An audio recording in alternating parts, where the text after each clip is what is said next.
আমাদের ৫৪ বছরের রাজনীতির ইতিহাস হচ্ছে গিয়ে সংঘাত এবং হানাহানির ইতিহাস। জাতির সামনে সুযোগ এসছে ৫৪ বছর পর, আমার যে নতুন সরকার এসছে ফ্যাসিবাদের পর, আমরা যেন এতটুকু উদাহরণ সৃষ্টি করতে পারি যে রাজনৈতিক মতপার্থক্য ব্যক্তিগত সম্পর্কে প্রভাবিত করবে না।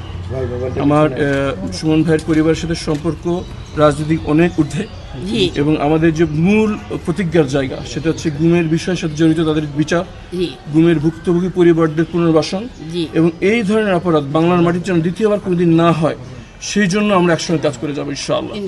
এবং আমাদের রাজনৈতিক মত পার্থক্য থাকবে, কিন্তু সেটা কখনো আমাদের মূল লক্ষ্য থেকে আমাদের বিচ্যুতি করবে না ইনশাআল্লাহ।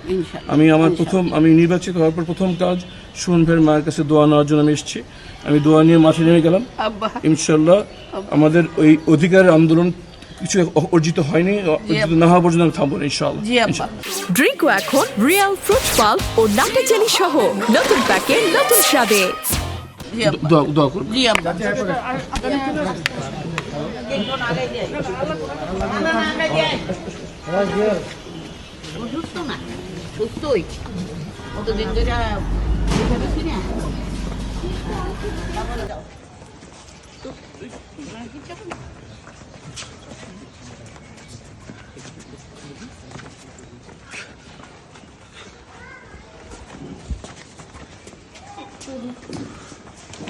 বসেন আব্বা, বসেন বসেন আব্বা, বসেন।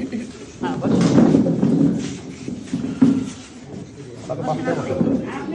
আপনি মাঝখানে বসেন, খালাম মা আপনি বসেন তো, আমার আব্বার সাথে তো আমার আগে থেকেই পরিচয়।